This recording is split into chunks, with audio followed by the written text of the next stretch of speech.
Selamat berjumpa lagi dalam channel pembelajaran seni budaya yang kali ini kita memasuki semester genap di tahun pelajaran kali ini.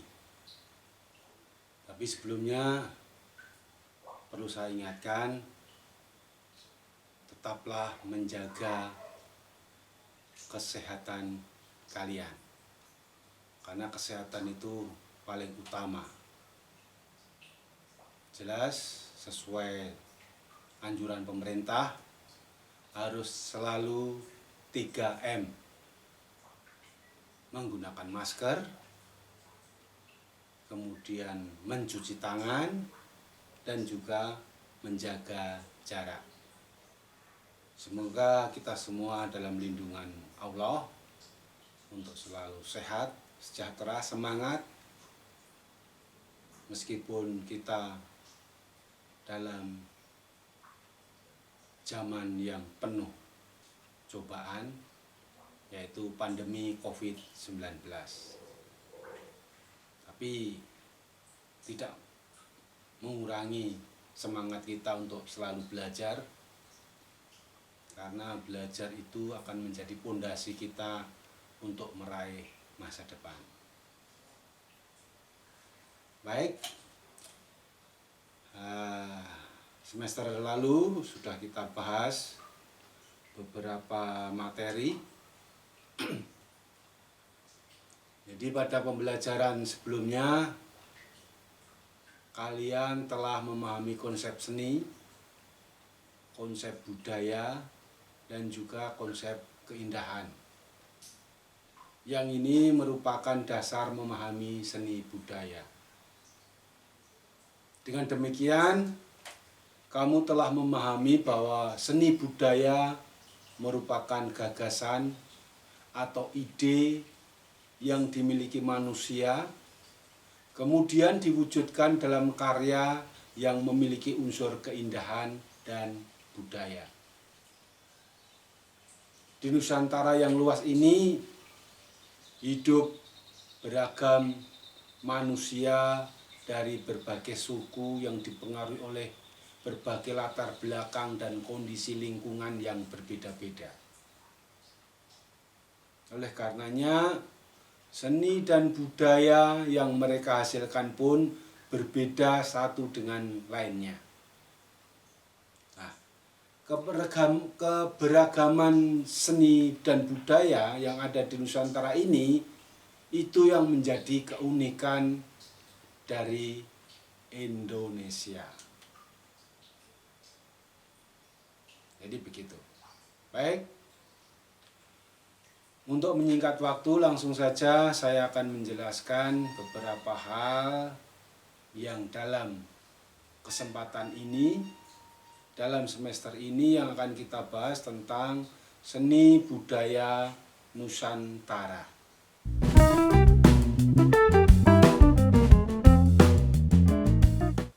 Baik, sebelumnya akan kita bahas dulu tentang pengertian seni budaya Nusantara itu apa. Secara umum, seni merupakan semua hal yang tercipta dari manusia dengan adanya unsur keindahan dan dapat memunculkan suatu emosi dari orang yang melihatnya. Itu semester kemarin sudah kita bahas. Saya hanya sekedar mengulang. Istilah seni sendiri itu berasal dari bahasa Sangsekerta, yaitu dari kata sani yang bermakna pemujaan, persembahan, dan pelayanan. Yang ini erat hubungannya dengan upacara keagamaan yang kemudian kita sebut dengan kesenian. Menurut Ki Hajar Dewantara, seni adalah hasil keindahan sehingga dapat menggerakkan perasaan indah orang yang melihatnya. Oleh karena itu, perbuatan manusia yang dapat mempengaruhi, dapat menimbulkan perasaan indah, itu adalah seni. Itu pengertian seni. Kemudian pengertian budaya. Budaya diartikan sebagai cara hidup sekelompok orang atau masyarakat dengan cara turun-temurun dan dapat berkembang secara dinamis. Sedangkan Nusantara, kita tahu Nusantara itu berasal dari kata nusa yang artinya pulau. Kemudian dari kata antara yang berarti antar. Satu tempat ke tempat lain itu antara. Nah, dari kata nusa dan antara ini kemudian terbentuklah kata Nusantara. Bangsa atau negara yang terdiri dari pulau-pulau itu disebut Nusantara. Yang tidak lain dan tidak bukan adalah Indonesia. Ya, negara kita tercinta ini kita sebut Nusantara karena terdiri dari berbagai pulau. Di antara pulau-pulau dari Sabang sampai Merauke.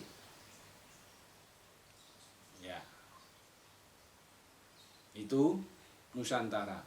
Nah, berdasarkan pengertian-pengertian tersebut dapat disimpulkan bahwa seni budaya Nusantara adalah beragam bentuk kesenian dan kebudayaan yang tumbuh dan berkembang di masing-masing daerah yang ada di seluruh wilayah Indonesia. Itu pengertian seni budaya Nusantara. Nah, wujud dan jenis seni budaya Nusantara itu sangat banyak dan beragam. Seni budaya di masyarakat ada yang berhubungan langsung dengan sesama manusia, tetapi ada pula yang tidak berhubungan langsung. Nah, seni yang berhubungan dengan pelaku dan penikmat seninya secara langsung, itu kita sebut seni pertunjukan. Nah, yang tidak berhubungan secara langsung, contohnya seni rupa. Bisa juga seni musik. Seni musik itu ada yang berhubungan langsung ketika konser, ketika tampil, berarti itu masuk dalam seni pertunjukan. Tapi kalau kita mendengarkan lagu, itu kan kita tidak secara langsung bertemu dengan orangnya, tapi karyanya. Itu. Jadi nanti akan kita bahas ada seni rupa dan seni pertunjukan. Lah, menurut TAP MPR nomor 11 tahun 1998, di sana termaktub kebudayaan nasional adalah perwujudan cipta, karya, dan karsa bangsa Indonesia dan merupakan keseluruhan daya upaya manusia Indonesia untuk mengembangkan harkat dan martabat bangsa, serta diarahkan untuk memberikan wawasan dan makna pada pembangunan nasional dalam segenap kehidupan berbangsa. Itu menurut TAP MPR nomor 11 tahun 1998. Nah, mengacu pada TAP tersebut, lalu apa saja jenis-jenis seni budaya Nusantara itu?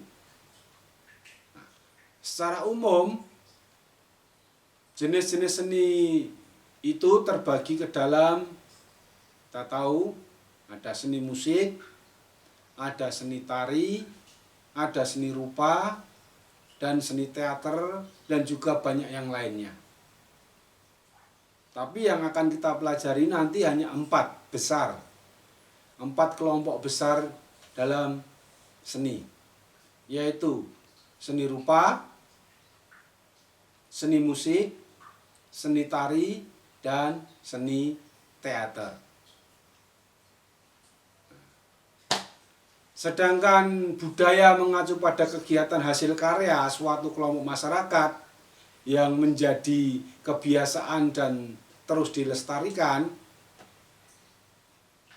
Berikut akan saya sampaikan beberapa jenis seni budaya yang terdapat di Indonesia. Di sana ada perpaduan seni dan budaya. Contohnya yang pertama adalah rumah adat.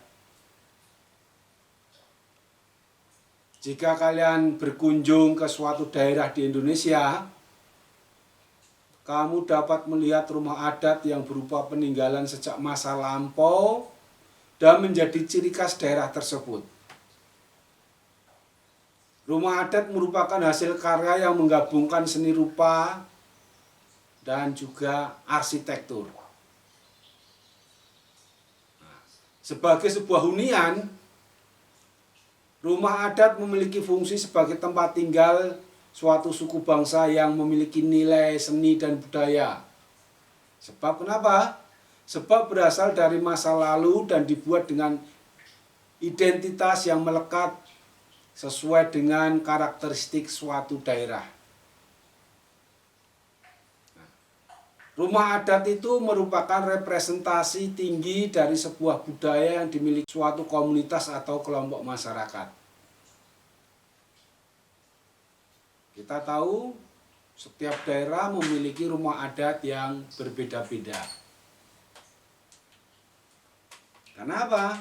Ya karena itu tadi merupakan representasi tertinggi dari sebuah budaya yang dimiliki oleh suatu komunitas atau kelompok masyarakat. Karena di sana rumah adat itu memiliki fungsi sebagai tempat tinggal. Tidak hanya sekedar itu, tapi juga memiliki nilai seni dan budaya yang sangat adiluhung.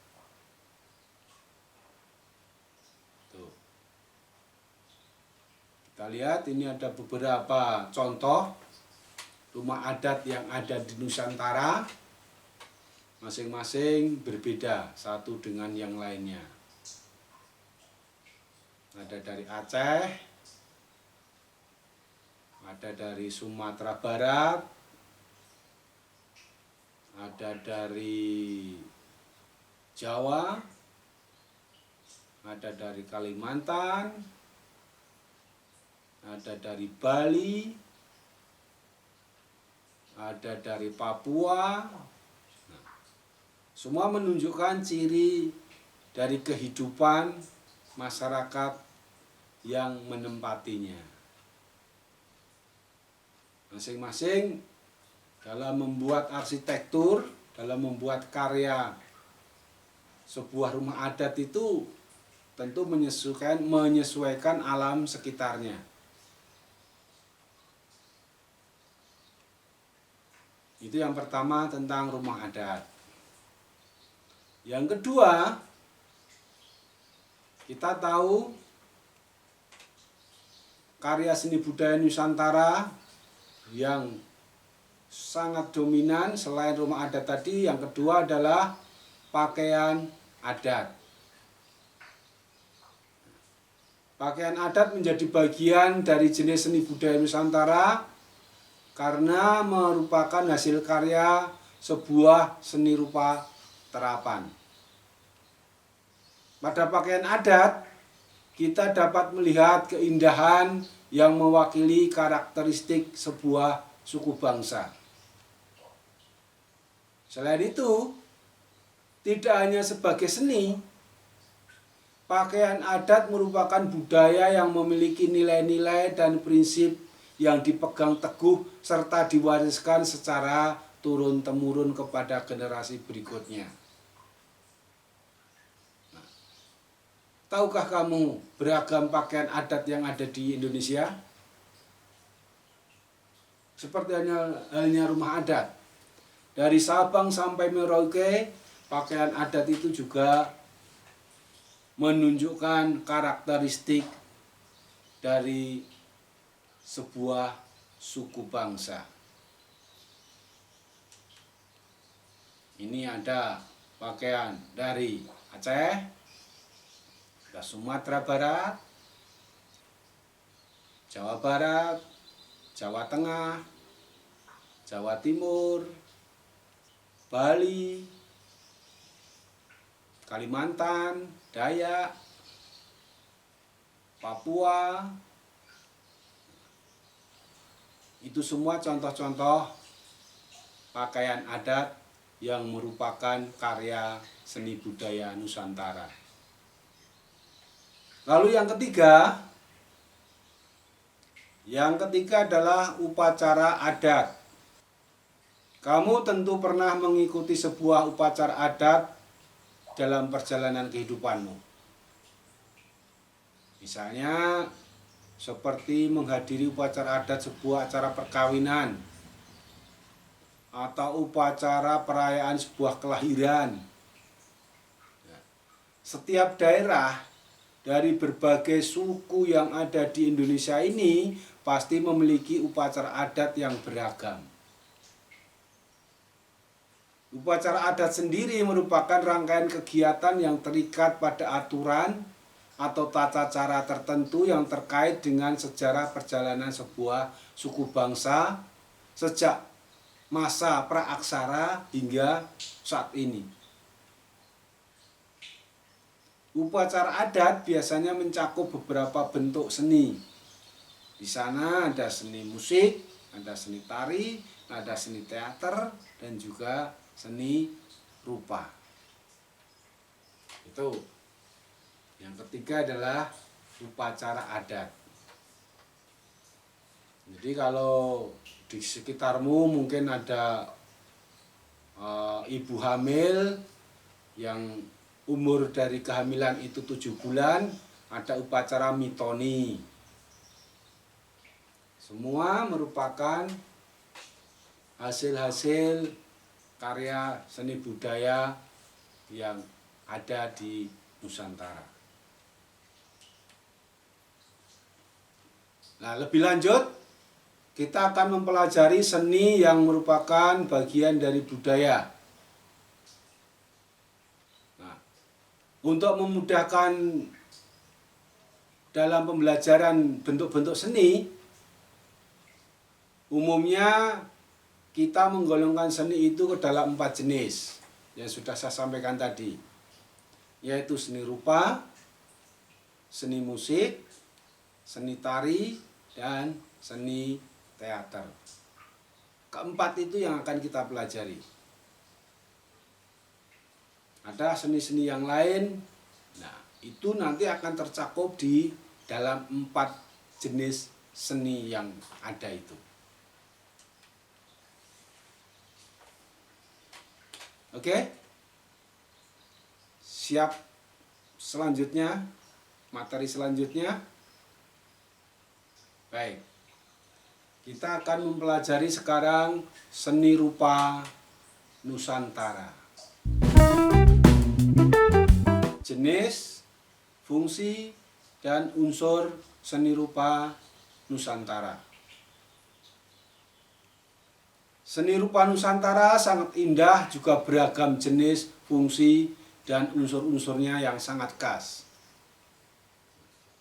Seni rupa Nusantara adalah salah satu cabang dalam seni yang tumbuh dan berkembang di daerah yang beragam serta unik di seluruh wilayah Indonesia. Seni rupa merupakan hasil karya manusia yang dapat dinikmati oleh panca indera, khususnya indera penglihatan dan indera perabaan. Jadi itu seni rupa. Intinya bahwa karya seni rupa itu nanti akan dinikmati oleh indera penglihatan dan juga indera perabaan. Bisa dilihat, bisa diraba.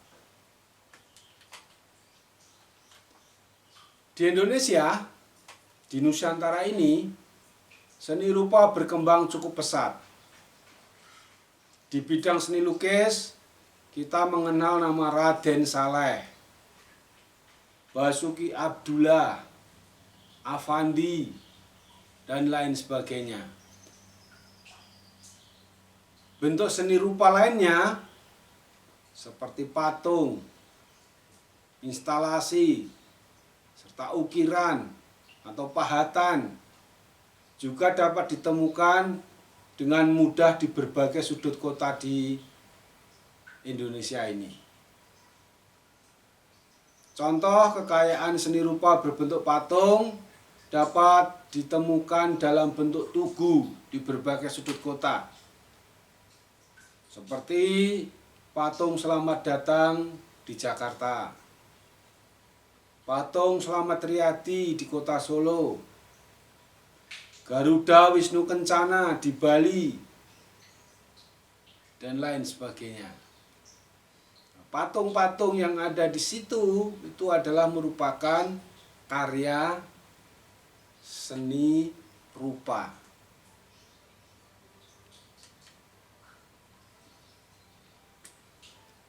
Seni rupa dapat berbentuk 2 dimensi dan juga 3 dimensi. 2 dimensi itu disebut dwimatra, kalau 3 dimensi disebut trimatra. Nah, berdasarkan fungsinya, seni rupa juga dibagi menjadi 2 jenis, yaitu seni rupa murni dan seni rupa terapan. Seni rupa murni adalah karya seni yang dibuat dengan mengutamakan sisi keindahan atau sisi estetikanya saja. Sementara itu, seni rupa terapan adalah karya seni rupa yang tidak hanya indah, tapi juga memiliki kegunaan praktis atau dapat dimanfaatkan dalam kehidupan sehari-hari. Dimanfaatkan sebagai sarana, prasarana dalam kehidupan sehari-hari.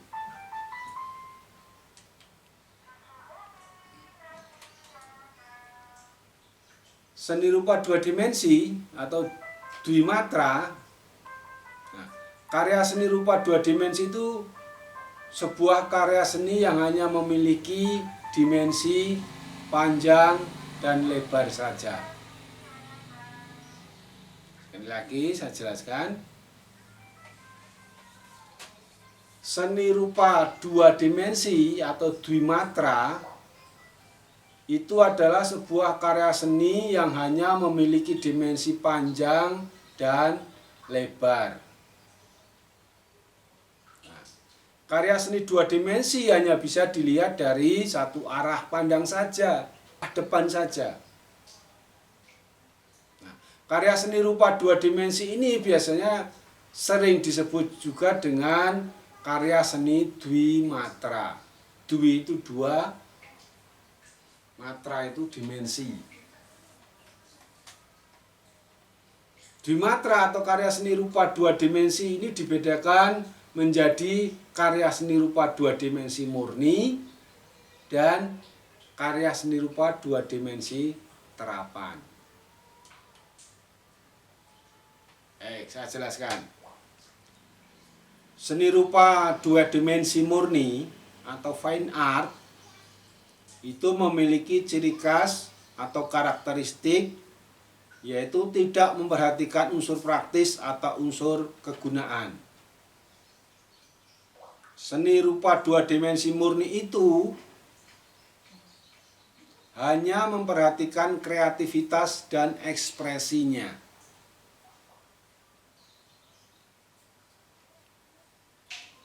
Otomatis kualitas keindahan, ekspresi keindahan. Contoh karya seni rupa 2 dimensi murni antara lain lukisan, kemudian seni grafis, kemudian kaligrafi, kemudian juga menggambar atau drawing. Itu contoh-contoh karya seni rupa 2 dimensi murni. Nah, kemudian kalau yang seni rupa 2 dimensi terapan atau applied art, itu yang bagaimana? Jadi seni rupa 2 dimensi terapan atau disebut juga applied art, fungsi utama dari dibuatnya seni rupa itu untuk memenuhi kebutuhan fisik dan psikologis. Jadi seni rupa 2 dimensi terapan itu memang akan dipergunakan untuk kegiatan sehari-hari. Contohnya apa? 2 dimensi terapan, batik, karya batik, kemudian anyaman, dan desain grafis. Tadi ada seni grafis, kalau yang terapan ada desain grafis. Jadi ini nanti diaplikasikan. Batik diaplikasikan untuk baju, untuk pakaian. Anyaman diaplikasikan untuk perkakas dapur. Ada tampah, ada tikar, ada tomblok, dan lain sebagainya. Desain grafis diaplikasikan untuk membuat poster, untuk promosi, untuk memasarkan barang dagangan, membuat MMT, dan lain sebagainya. Itu seni rupa 2 dimensi terapan. Sekarang masuk ke seni rupa 3 dimensi atau trimatra. Karya seni rupa 3 dimensi biasanya banyak orang menyebutnya dengan trimatra. Nah, di dalam karya seni rupa 3 dimensi ini memiliki panjang, lebar, dan kedalaman. Atau panjang, lebar, dan tinggi. Tergantung dari mana kita memandangnya. Yang jelas, karya seni rupa 3 dimensi itu mempunyai volume, memiliki kedalaman, dan cara penyajiannya serta menikmatinya dari berbagai arah. Bisa dari depan, bisa dari belakang, bisa dari samping. Nah, seni ini diciptakan pada sebuah ruang. Jadi 3 dimensi itu ada panjang, lebar, dan tinggi. Di mana di sana ada volume. Kemudian cara penyajiannya atau cara menikmatinya bisa dari depan, bisa dari belakang, dari samping kiri, samping kanan, dari segala arah. Dan yang jelas seni ini diciptakan pada sebuah ruang.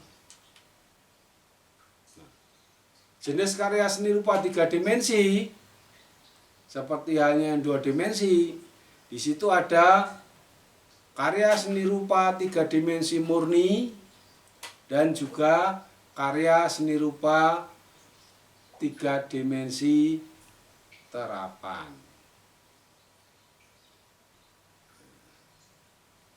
Karya seni rupa murni itu merupakan keindahan karya manusia yang dibuat untuk tujuan dinikmati keindahannya saja. Jadi seorang seniman membuat karya seni rupa, kalau dia hanya menitik beratkan pada keindahannya saja, itu berarti seni rupa murni. Contohnya seni rupa 3 dimensi murni itu apa? Ada seni patung, benda hias, atau arsitektur, seni bangun. Meskipun nanti seni bangun juga ada yang terapan. Tapi yang pasti tujuan awalnya dibuat karena hanya untuk dinikmati keindahannya saja. Nah, kemudian karya seni rupa 3 dimensi yang terapan ini dibuat untuk tujuan fungsional atau untuk memenuhi kebutuhan fisik dan psikis. Maksudnya yaitu karya seni rupa yang tercipta digunakan sebagai benda pakai yang memiliki fungsi praktis. Dibuat dengan pertimbangan kegunaannya dan tentu saja juga keindahannya. Dengan demikian, bentuk benda atau karya seni rupa tersebut akan semakin indah dilihat dan semakin nyaman digunakan kalau itu tadi pedomannya.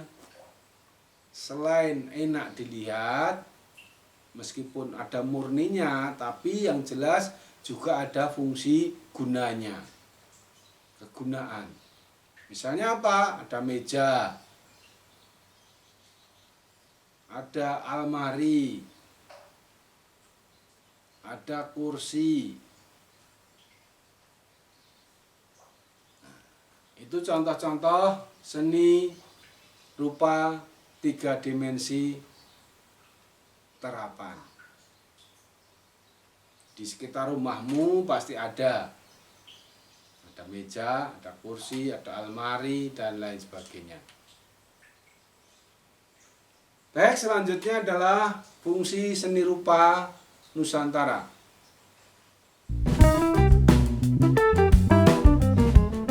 Sebagai sebuah cabang seni, seni rupa itu juga memiliki fungsi. Fungsinya apa saja? Yang pertama adalah mampu memuaskan batin seniman atau penciptanya. Jadi karya seni rupa yang dibuat seorang seniman itu mampu memberikan kepuasan batin tersendiri bagi orang yang membuat karya seni itu. Jadi senimannya itu merasa puas kalau sudah bisa membuat sebuah karya seni. Itu fungsi yang pertama dan utama. Meskipun seniman tersebut mendapat keuntungan atau tidak, tanpa memiliki tujuan untuk mendapatkan uang, yang paling penting dia puas dan bangga dengan hasil karyanya itu. Itu fungsi yang pertama. Fungsi yang kedua, mampu memuaskan batin penikmat seni dan masyarakat secara luas. Kalau fungsi yang pertama tadi adalah memuaskan batinnya sendiri, kalau fungsi yang kedua ini adalah memuaskan batin penikmat seninya atau masyarakat secara luas. Karya seni rupa yang dibuat hendaknya bisa dinikmati oleh masyarakat secara luas atau penikmat seni. Jika penikmat seni ini menikmati karya seniman yang sudah atau karya seniman dari seniman lain, orang lain yang melihatnya itu merasa senang, merasa puas. Saya melihat karyamu,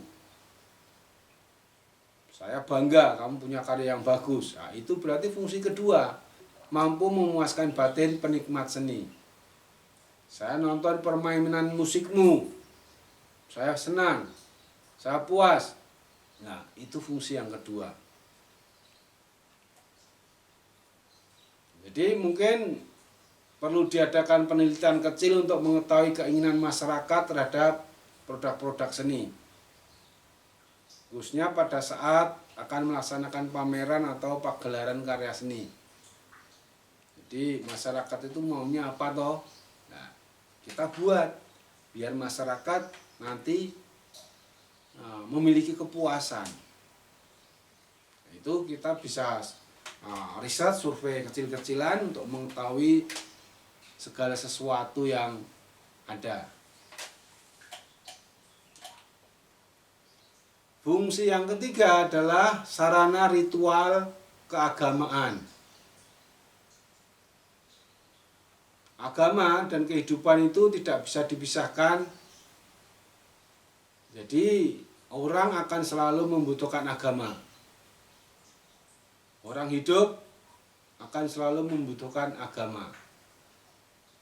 Adapun dalam agama pastinya memiliki seni dan kebudayaan dalam beribadah. Misalnya di zaman dahulu patung itu digunakan sebagai upacara keagamaan.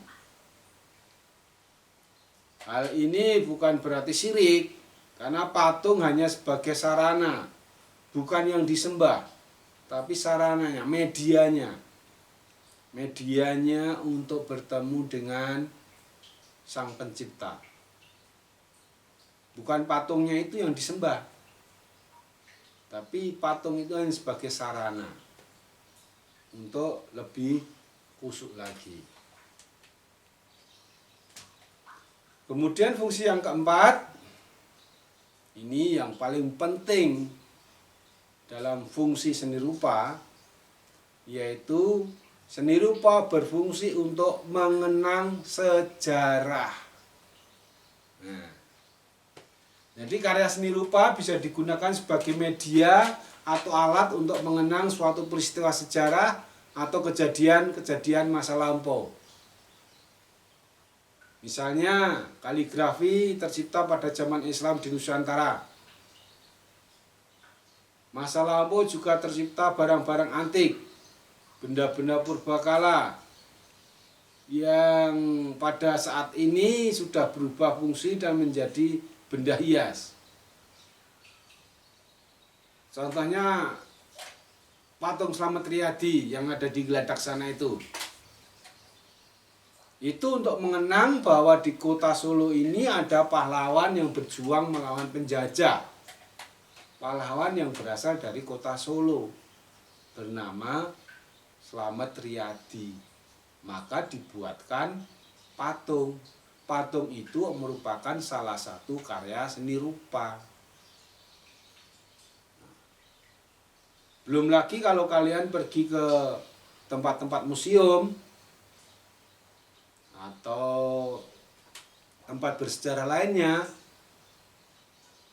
di sana ada patung, ada replika atau ada maket, gambaran kecil yang menggambarkan suatu peristiwa, suatu kejadian di masa lampau. Nah, itu semua kan karya seni sebenarnya. Tapi karena bercerita tentang sejarah, makanya seni rupa itu berfungsi untuk mengenang sejarah. Ini fungsi terpenting dalam karya seni rupa. Jelas? Sekarang akan kita bahas unsur seni rupa Nusantara.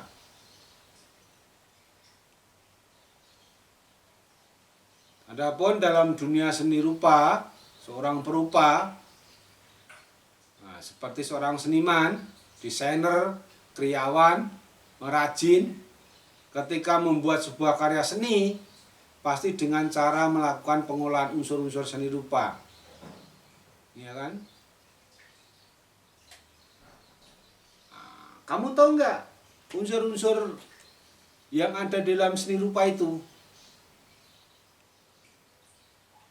Kita akan bahas. Unsur seni rupa yang pertama adalah garis. Garis adalah satu unsur dalam seni rupa yang paling mendasar dan penting dalam menciptakan serta mewujudkan sebuah karya seni rupa. Garis pada umumnya memiliki dimensi memanjang. Penggunaan garis biasanya untuk mengomunikasikan gagasan dan mengekspresikan diri. Misalnya, garis tebal tegak lurus dapat memberikan kesan kuat dan tegas. Sedangkan garis tipis melengkung memberikan kesan lemah dan ringkih. Karakter garis yang dihasilkan oleh alat yang berbeda akan menghasilkan karakter yang berbeda pula. Garis itu ada berapa? Garis itu cuma ada 2, yaitu garis lurus dan garis lengkung. Lurus dan lengkung. Adakah garis yang lain? Ada Pak, garis diagonal.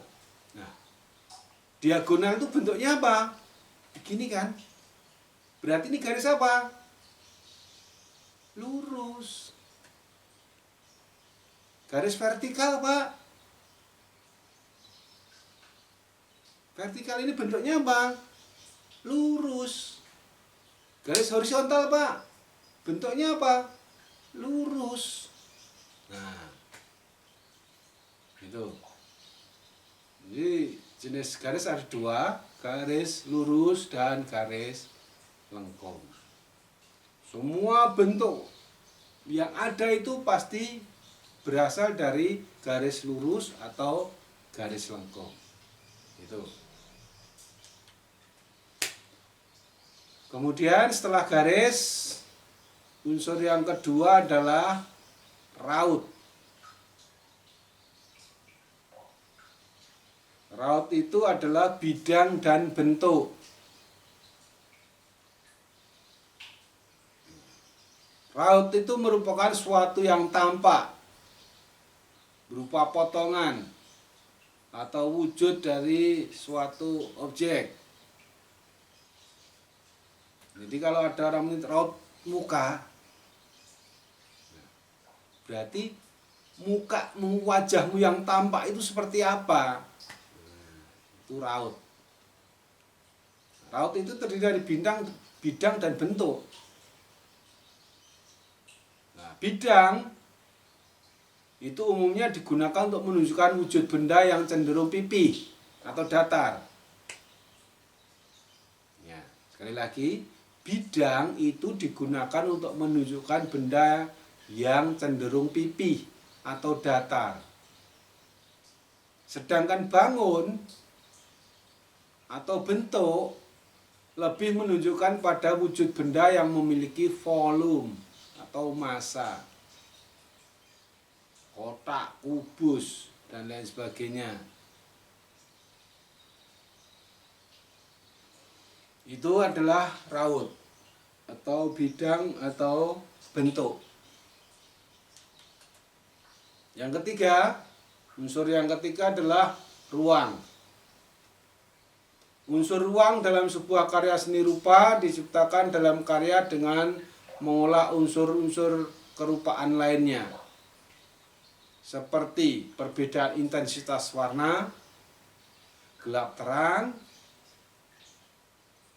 atau menggunakan teknik menggambar perspektif untuk menciptakan ruang semu atau ruang khayal, dan lain sebagainya.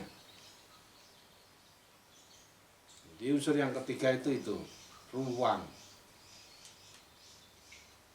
Yang keempat adalah unsur warna. Ya. Warna itu merupakan unsur yang sangat penting karena sangat menarik perhatian bagi mata yang memandangnya. Pada intinya, kesan yang timbul oleh pantulan cahaya pada mata itu disebut warna. Kalau kamu membuat karya seni rupa warnanya tidak menarik, orang yang tidak akan pernah menonton. Itu warna, di dalamnya ada unsur dari cahaya yang ditangkap oleh mata. Nah, warna itu dikelompokkan menjadi 3. Ada warna pokok atau warna primer. Dulu waktu SMP saya yakin sudah dapat pelajaran ini. Warna primer itu apa? 1, merah. 2, biru. 3, hijau. Itu. Oh, bukan. Jadi warna itu 3. Yang 1 merah, biru, dan kuning.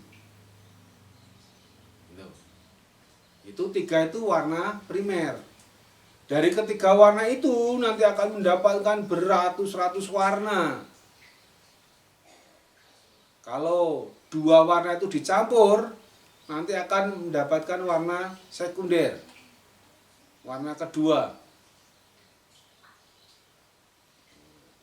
Misalnya merah sama biru.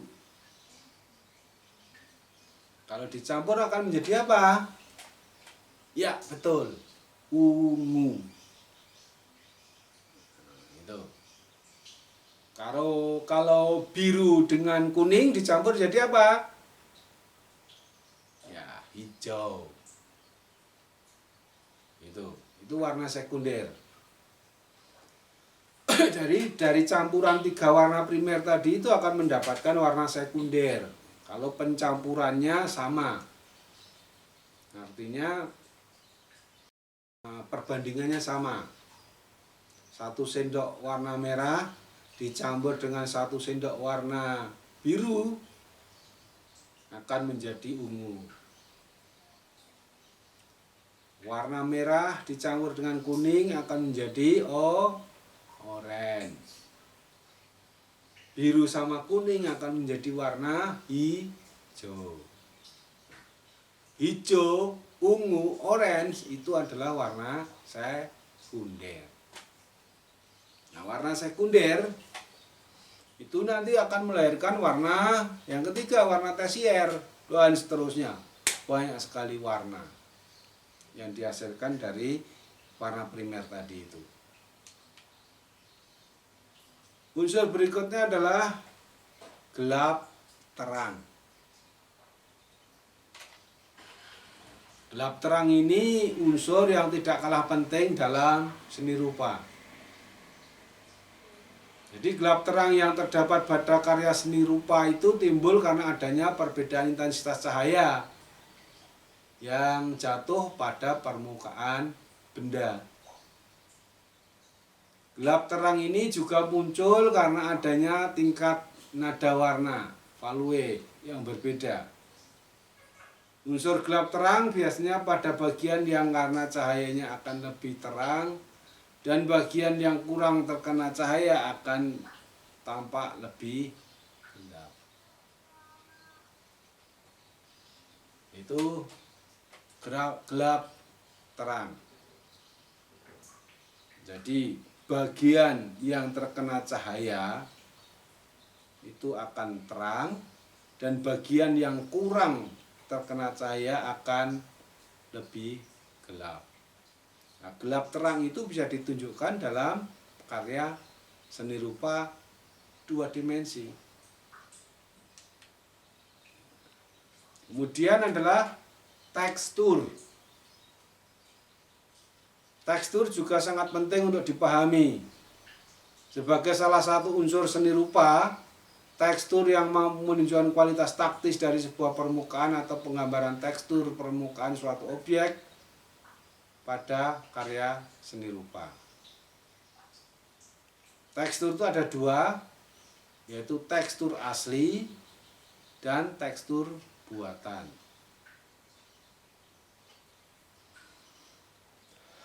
Di mana perbedaannya yaitu jika tekstur asli merupakan perbedaan ketinggian permukaan objek yang nyata dan dapat diraba, sedangkan tekstur buatan itu berupa kesan permukaan objek yang timbul pada suatu bidang karena pengolahan unsur garis, warna, ruang, dan lap terang. Ini tekstur nyata ini. Ini kan teksturnya nyata.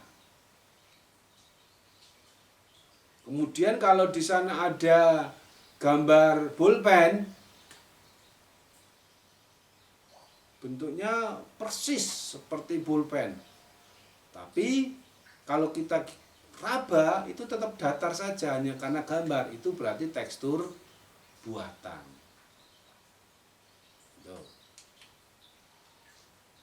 Itulah seni rupa yang kita bahas.